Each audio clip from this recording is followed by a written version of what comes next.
I didn't think you'd mind if you came on the trip. She said about her male best friend. I said, you're right. Bringing friends sounds great. And transferred her ticket to my female friend, took her to Greece instead. My ex found out at the airport when her ticket didn't exist. I was already on the plane. Hey viewers, before we move on to the video, please make sure to subscribe to the channel and hit the like button if you want to see more stories like this. Thanks. All names in this story have been changed to protect privacy, and some minor details altered for anonymity. This is a throwaway account for obvious reasons. Don't want any real-life drama spilling over. A bit of background. I'm Alex. 29, a marketing consultant in a mid-sized city. I've always been the steady type, reliable job. Saving for the future. Not into drama. About 3 years ago, I met Sarah at a mutual friend's party. She was 25, full of energy, aspiring to be an influencer. She had that spark, you know, posting about lifestyle stuff, travel dreams, motivational quotes. I fell hard. She wasn't making much money yet, so I stepped up. I paid for her photography gear, helped edit her videos late at night after my own long days. Hell, I even covered rent a few times when her gigs fell through. I thought that's what partners do. Support each other. But looking back, it was always one-sided. I'd plan date nights, surprise her, with little things like her favorite coffee, or listen for hours about her creative blocks. In return, she'd flake on my stuff. Like when I had a big presentation at work and was stressed out of my mind, she bailed on our dinner to network at some event, or the time my grandfather passed away. I needed her, but she said she had a content deadline and couldn't come to the funeral. I brushed it off, told myself she was building her brand, that it would pay off for us both someday. Then there was Mike, her best friend from college. They'd known each other forever, and at first, I didn't think much of it. He was always around group hangs, her stories about their inside jokes, but over time, it got weird. She'd light up when he texted, spend weekends catching up with him while I was home alone. I'd see her posts, selfies with him at cafes, captions like, soul connections never fade. Besties, I'd ask about it casually, and she'd roll her eyes. Alex, don't be that guy. Mike's like a brother. You're my boyfriend. Act like it. I trusted her, or at least convinced myself I did. But deep down, it ate at me. Why did every conversation circle back to how funny Mike was? Or how he got her in ways I apparently didn't. I'd sacrifice weekends working overtime to fund her dream. And here she was, emotionally checking out with this dude. The real kicker came when I planned our anniversary trip to Greece. I'd been saving for months. Romantic getaway, just us. Beaches, ruins, sunsets. I booked everything, flights, a cozy hotel in a beach town, even a private boat tour, told her over a nice dinner. I made it home. She seemed excited at first, but then her vibe shifted. She'd glance at her phone, smile at messages I knew were from Mike. I tried to ignore it, focused on us, but inside, I was starting to question everything. Was I just the safe bet? The guy who paid the bills while she chased thrills elsewhere. It hurt. Man, I'd given up trips with my own friends, turned down job offers that meant travel, all to build something stable with her. And for what? To feel like a placeholder. I sat with that confusion for weeks leading up to the trip, packing her suitcase with her, acting normal, but my mind racing. Why was I always the one compromising? The silence in my head was deafening. Nights staring at the ceiling, replaying her dismissive laughs. I didn't confront her yet. I just observed, and that's when the betrayal really crystallized. The build up to the trip was tense, but I kept my cool. Sarah started dropping hints about Mike more blatantly. One evening, we're chilling on the couch, scrolling through travel pics, and she says, out of nowhere, Mike's been so down lately. Breakup drama or something? I nodded. Not biting, but she kept going.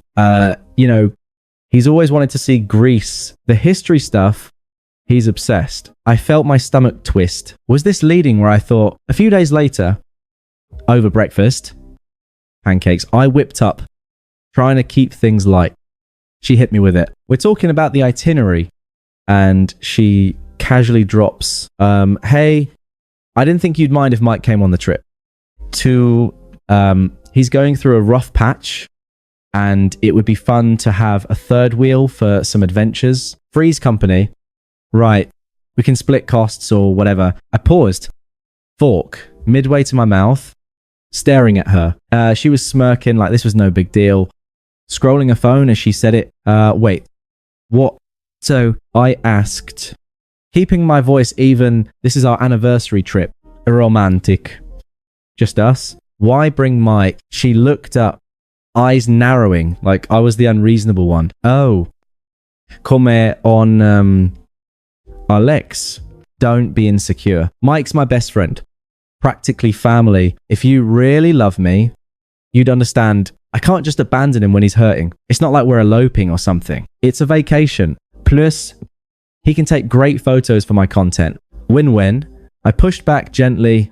Sarah, I've planned this for months, funded it all. If it's about friends, why not invite someone else? And honestly, your friendship with Mike feels off. The late night texts, the constant hangouts. Is there something I should know? She laughed. Actually, laughed. Dismissive and smug. God, you're so paranoid. Mike and I, we've been friends forever. Yeah, we kissed once back in college. But that's ancient history. It means nothing. You're twisting this because you're jealous. He treats me like an equal, gets my humor, pushes me to be creative. You're comfortable, safe. But if you can't handle my friendships, maybe we're not as compatible as I thought. I deserve freedom. Alex, trust me, or don't. But don't ruin this trip over your issues. Her words stung. Twisting the knife, excuses piled on. It's not cheating if it's emotional support. You're too possessive. Real partners give space. Hypocrisy dripped from every sentence. She'd flip if I suggested bringing a female friend, but her logic was all about her needs, her deserves. I sat there absorbing it, feeling the unfairness sink in. All my sacrifices, overtime hours, emotional bandwidth reduced to comfortable. I was her backup, the reliable guy. While Mike got the excitement, I didn't yell or beg. Instead, I said calmly, you're right. Bringing friends sounds great. She smiled, thinking she'd won, and went back to her phone, probably texting him, but inside, something snapped. Not anger, clarity. This wasn't love. It was manipulation. I'd been emotionally abandoned, disrespected, made to feel like second best. Why fight for someone who saw me as a stepping stone? That night, alone in the guest room, she'd claimed the bed for editing space. I let the confusion wash over me, replayed the red flags, her public posts gushing about Mike, comparing our boring dates to their epic adventures, the time she'd cancel on me for him, then gaslight me about it. It hurt. The silence amplifying the betrayal. I wasn't sleeping, just staring at the wall, wondering how I'd let it get this far. But slowly, the vulnerability shifted. I didn't deserve this. Time to detach. The next morning, while she was out running errands, code for meeting Mike, I suspected. I logged into the airline app, transferred her ticket to Emily, my longtime friend from work, platonic, and awesome, who'd always had my back. Emily was single, adventurous, and when I explained the situation briefly, she was game. Screw that. Alex, let's make it epic. I packed my bags quietly, left a note saying I'd handle the trip details, and headed to the airport early. No confrontation, no outburst, just walked away with dignity intact. Sarah found out a check-in. Her ticket gone. She blew up my phone, voicemails raging. What the hell? Alex, this is humiliating. How could you do this? But I was already on the plane, phone on airplane mode, heading to Greece with Emily. The betrayal was hers. My response was just reclaiming my peace. The plane ride to Greece was surreal. I sat there, window seat, watching the clouds roll by. Emily next to me, chatting about the itinerary. She'd always been a good friend. Someone from my office who'd listened to my vents about Sarah without judgment. Platonic? Sûr. But there was an ease with her that I'd forgotten relationships could have. No drama. No constant comparaison.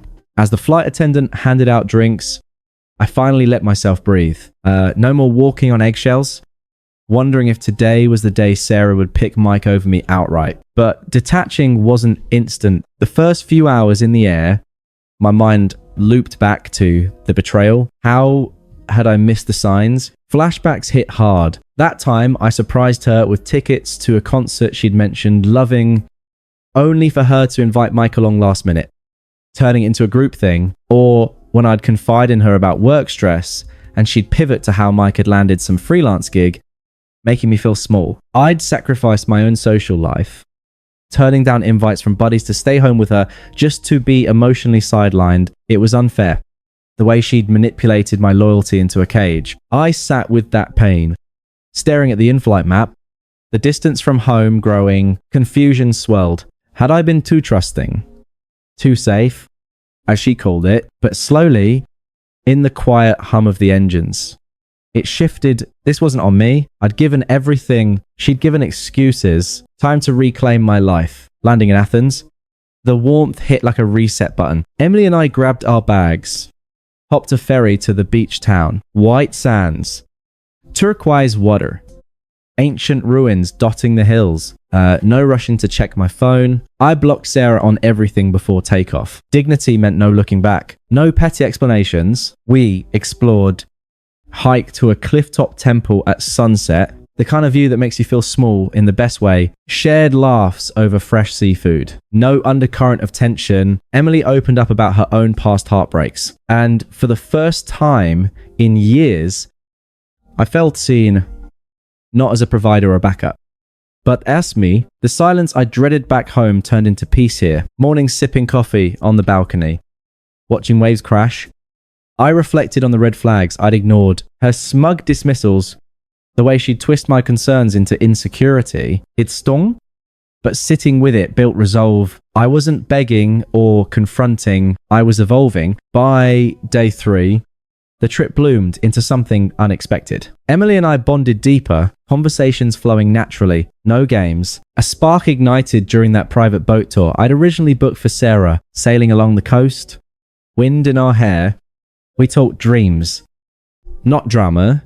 I realized what real connection felt like. Mutual respect, no one feeling like an afterthought, no outburst from me, just quiet steps forward. I posted a subtle update online. New account, friends. Only a photo of the sea. Caption, new horizons, no tags, no shade, dignity in action. The unfairness lingered in quiet moments. Why did she get to hurt me so casually? But I let it breathe. Then let it go. This was my arc. Rising from vulnerable placeholder to someone building his own story. Karma didn't take long to swing around. And it hit her square. While Emily and I were unwinding in Greece, exploring hidden coves, trying local wines, turning what was supposed to be a romantic escape into a genuine adventure, Sarah's world started crumbling back home. I didn't stalk her. Mutual friends filled me in later. Piecemeal. When they reached out in support, turns out, after the airport fiasco, she spiraled publicly, showed up at check-in, ticket invalid, and lost it, screaming at the desk agent, phone in hand, trying to call me. Security got involved. She posted a tearful story online, betrayed and stranded by my so-called boyfriend. Men are trash. Heartbroken, but the hypocrisy, she tagged Mike in it like he was her knight waiting in the wings. That's when things unraveled for her. Mike, her best friend, saw the opening. He swooped in, consoling her with promises of a makeup trip on her dime. Of course, she confessed her feelings to him. Friends leaked the text later, admitting the emotional affair had been brewing for months. Alex was too boring. You're the spark I need. One message read, but Mike, he was unstable, a serial user. He'd been stringing along multiple women, using Sarah for her budding influencer connections. Once she poured out her heart and funded a quick weekend getaway for them, he ghosted, blocked her mid-con conversation, left her in some cheap motel after borrowing cash for gas. She found out he was back with his ex, posting couple pics while she sat alone. The fallout snowballed, her online rants backfired, followers called out the double standard, you tried to bring your side guy on his funded trip. Then cry victim. Sponsors dropped her that lifestyle brand she'd been courting ghosted after seeing the drama. Mutual friends who'd initially defended her. Give Sarah space. She's free-spirited. Flipped. When the full affair text leaked, one buddy messaged me, dude, we had no idea. She's toxic. Her reputation tanked. Isolated from our circle. Job prospects dried up. She was an aspiring influencer, but now broke, crashing on her sister's couch, scrambling for freelance gigs that paid pennies. The emotional abandonment she dished out boomeranged. Mike discarded her like she discarded me. I let it all unfold without interference. Back from Greece, I threw myself into work, landed a promotion, more travel gigs. Emily and I kept things going slow, but it felt right. No rush, just building. Meanwhile, Sarah's desperation ramped up, but the karma felt earned, not vengeful. I'd sat with the betrayal's weight, the confusion of her twisted logic, the silence after her smug breakup words. Now, watching from afar via those friend updates, the injustice breathed out. She saw me as disposable. Life showed her the same mirror. It wasn't satisfying in a gleeful way, just ironic, complete. Her freedom left her, irrelevant while I thrived. A couple months after Greece, Sarah's attempts to crawl back started small but escalated fast. At first, it was text slipping through because I'd only blocked her socials, not her number yet. Alex, that was a huge misunderstanding. Mike means nothing. It was just friendship. Come home. Let's talk. I'd read them, feel a flicker of the old hurt, but no pull to respond. Dignity meant silence. I'd already detached. Then calls, voicemails piling up, her voice shifting from sweet to pleading. Babe, I'm sorry. The airport thing humiliated me, but I get why you did it. I miss us, the stability, the plans. Mike was a mistake. He bailed when things got real. It got desperate quick. She showed up at my apartment one evening, banging on the door while I was inside cooking dinner. I opened it calmly. No emotion. What do you want? Sarah, she pushed past, eyes wild. We need to fix this. I realize now how good you were to me, paying for everything. Supporting my dreams. I took it for granted. Mike used me, ghosted. After I spent my savings on that stupid getaway, I'm broke. Alex, living with my sister. No gigs lining up. Please take me back. We can start fresh. I stood there, arms crossed. You said you deserve freedom. Remember, emotional support from friends. Why come begging now? She teared up, manipulative as ever. Because I love you. That trip was supposed to be ours, but you ruined it with your pettiness. If you just let Mike come, none of this. I cut her off flatly. Your choice is not mine. She got angry then. True colors flashing. You're heartless. After everything, you owe me closure at least. But I just pointed to the door. Goodbye. Sarah. It didn't stop. She roped in her toxic crew. Her sister called next. Unpleasant. Screeching. You yerk? Stranding my sister like that. Real men. Forgive and provide. Sarah's a mess because of you. Get over your ego and take her back. Mutual friends she'd manipulated hit my inbox. One wrote, dude. Sarah, sorry. She's changed. Give her a chance. Life's too short for grudges. Another more snide, heard about Greece with Emily. Classy, replacing her so fast. Sarah deserves better than your games. But by then, our circle had shifted. Most sided with me after the leaks. Ignoring her pleas, her attempts turned frantic. Daily text devolving to rants. How dare you ignore me? I'll tell everyone what a controlling you are. Anger boiled over, exposing the hypocrisy. The girl who'd called me possessive now stalked my profiles. Commented on old posts before I blocked her fully. I let it all roll off. The emotional middle had taught me patience, sitting with the betrayal's echo, the confusion of her logic.